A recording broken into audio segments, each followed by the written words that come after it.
Nako, ang tinutukan ngayon ay ang pambansang blondie ng bayan na si Chloe San Jose. Naku, di ba? Si Sophia sinabi sa kanya na magkita tayo sa Maynila. Ano naman ang sabi ni Director? Ay, ang siyempre director yan. Naku, Day. Magkita daw kayo sa Mandaluyong. Let's go.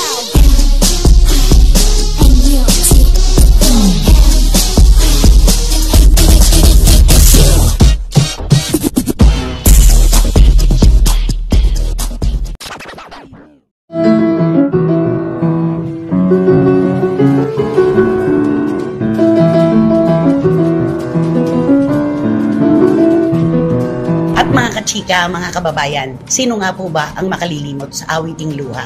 Ang buong industriya po ng musika ay nagluluksa ngayon dahil sa pagpanaw sa napakaagang edad at panahon ng bokalista ng Aegis Band na si Mercy Sunod. Ano'y naramdaman mo nung una mong malaman na pumanaw na si Mercy? Nabawasan naman tayo ng isang icon.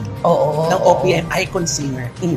Wendell, alam mo, istorya namin ng Aegis, di ba? Kaya nga ako nalulungkot kasi alam mo bakit. Simula-simula kasi na nakikita yung kung ang kanilang pag-angat. Tapos biglang ito na nga. Gusto ko bigla. Alam niyo po, talagang napakalapit sa puso ko ng bandang ito dahil sa pagkapanganak po nila sa mundo ng musika, talagang kami nakaantabay sa kanila. At sobra po ang pagkalungkot ng industriya ngayon dahil walang umaasa nito. Walang nag-isip na sa ganito kaagang panahon ay mamamaalam na si Mercy. Siya po ay pumanaw sa Amerika, sa Stanford Hospital, kung saan na nagtatrabaho si Rene at si Roma de Leon at marami pa nating mga kababayang nurses at mga doktor. Ang napabalita po na dahilan ng kanyang pagpanaw ay cancer of the lungs. Pero kami po ay nabigla. Meron pala siyang breast cancer. Hindi namin yon inaasahan. Kaya, alam niyo po, napitasan na naman tayo ng isang dahon sa baluarte ng mga musikero na tunay naman pong hindi makukumpleto ang gabi ng mga bidyokehan, mga piyestahan kapag wala ang tinig ng Aegis at maaalala po natin si Mercy Sunod. Mula po sa aming tatlo at sa lahat ng staff at production po ng Showbiz Now na ang amin pong pakikiramay, taus-puso sa pamilya po ni Mercy Sunod sa Cagayan de Oro, sa buong tropa ng Aegis, ang amin pong pakikiramay. Ang sabi nila, hindi raw tayo dapat nagsasabi ng goodbye. Wala raw paalam hanggang sa muli lamang. Ayan, isang maayos at matiwasay na paglalakbay, Mercy Sunod, hindi ka namin malilimutan. Maraming salamat sa magagandang awitin na wala ka man sa mundo ngayon, maaalala ka pa rin namin. Maraming salamat. Ayan. Ang hirap, no? Ang hirap magsimula sa isang ganitong kalungkot na ano. Pero dapat lang dahil bahagi ng buhay natin, ang Aegis Band. At si Mercy ay maaalala natin. O ngayon, dito na tayo sa mga issue naman. Anong pagkakilala mo kay Direk Daryl Yap? Naku, si Direk Daryl Yap, walang palalampasin. At lahat. Walang inuurungan. Walang inuurungan at lahat may masasabi si Direk. Ikaw, paano mong i-describe si Direk Daryl Yap? Nako, una-una ko kasi narinig sa kanya, yung parang bang wala kasing inuurungan. Lahat talaga ay talagang tinutuligsa niya. Tinutuligsa? Oo, talagang tinutuligsa niya kasi, di ba? Pulis pala ito. Di ba kasi yung pagharap nilang dalawa ni Direk Joel Lamangan, di ba? Yung kanilang pelikula, di ba? Nagharap talagang hindi siya umurong. Laban siya. Ako naman gusto kong ilarawan ngayon si Direk Daryl Yap bilang isang tao na talagang naglalabas ng kanyang tunay na emosyon. Wala siyang takot kung siya man ay i-bash ng kahit sino. Hindi niya binibilang ang bashing. Ang binibilang niya, yung pagiging totoo niya sa kanyang saloobin talaga. At eto na, siya na ngayon ang bagong bawang ng showbiz. Di ba ang bawang kasahog sa lahat ng lutuin? Di ba? Kahit wala na dapat bawang, andun pa rin. Yan naman po ay birong totoo namin kay Direk Daryl Yap. Dahil ang kanya namang tinutukan ngayon ay ang pambansang blondie ng bayan na si Chloe San Jose. Ano ang sabi niya? Ay, naku, di ba? Si Sophia sinabi sa kanya na magkita tayo sa Maynila. Ano naman ang sabi ni Direk? Ay, siyempre director yan. Naku, Day. Magkita daw kayo sa Mandaluyong. Kasi ayaw na ayaw niya yung klase ng tao na, pero ginagawa niya. Pero alam mo si Daryl kasi, kapag siya ay tumuligsa o kumontra sa isang tao, kakikitaan mo ng punto di ba? Malalim, makabuluhan ang kanyang pansin. Tama. Ikaw naman. Ang unang sultada niya doon kasi, nung narinig niya na, teka muna, sabihan, mayroon pala nag-aaway. Pasali naman.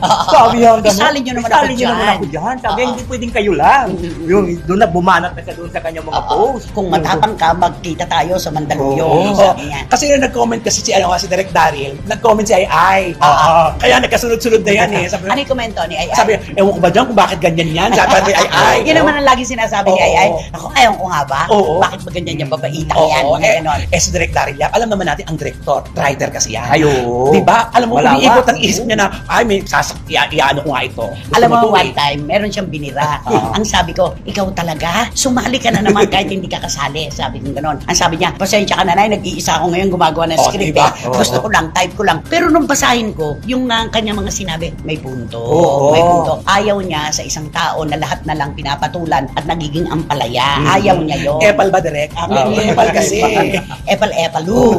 Sabi niya, kaya nako, Chloe San Jose, bumibili ka kasi ng kalaban. O isa na yan, si Direk Daryl Yap, tatantanan ka ba nito? Wala siyang inuurungan. Oo. Kaya kung iniisip mo, natitigil siya. Kapag kumibo ka pa, ay nako, maniwala ka, hindi ka niya uurungan. Laban kung laban lang ang alam niya, hindi niya sa buhay. At asahan mo, gagawa ka ng parody niyan. Oo. Ang galing-galing niya sa parody. Sige. Diba? Yan. You please talk to Direk Daryl Yap. To Direk Daryl Yap, you know, you are very brilliant person. So that's why I will salute you regarding the Issue about the Chloe San Jose. And The Chloe, about the Chloe. About the Chloe San Jose. And I dress a lot. So that's why, go on. Go. Sige lang. Sige lang. Sige lang, di ba? Go. Whatever that is your happiness. So that's why I will, you know, Direk Daryl, very, your post is very informative. Informative. Puro na impormasyon. May mga tumawag na kaibigan kong profesional. Sabi niya, kapag nawala si Direk Daryl Yap, kumbaga kasi sa lutuin, siya yung condiment. Ayun. Siya yung nagbibigay ng lasa. Biruan lamang namin yung bawang-bawang. Pero ang totoo, siya yung nagdadagdag ng ano sa putahe, At saka ng lasa. siya na lang nag-iisa ngayon ng director na bata, matapang. Oo. Alam mo yun, walang uurungan, sasabihin at gagawin ang pelikulang gusto niya. At nagpapakatotoo. Mm-mm. Kaya nako, Chloe San Jose, nakabili ka na naman ng isang kalaban. Ako tinanong mo, hindi ko bibili ng kalaban si Direk Daryl Yap. Pipili ako. Ikaw. Pipili ako, no? Ikaw. Ay, dalo ako. Ayaw ko. Papatulang ka, no? Papatulan niya ako. Hindi ko alam naman si Direk Daryl. Matalino yan. Maraming mga bala yan na sa kanyang utak. Oo. Tsaka nakakaaliw siya. Nakakaaliw siya. Sabi, tama ka. Siya na lamang ngayon ang direktor na brilyo ang takbo ng utak. At saka talagang ikaw nagbibigay ng lasa sa mga lutuin ng showbiz. Hindi namin sinasabi na congratulations, pero tama lang ang pagpapakatotoo mo. Direct. At yun na nga mga kachika, kung nagustuhan mo ang hot topic natin for today's video, ay ano pang inaantay mo? Mag-like ka na at i-share mo na din para mas marami pang magkakaalam sa hot topic na ito. Maraming salamat! Let's go.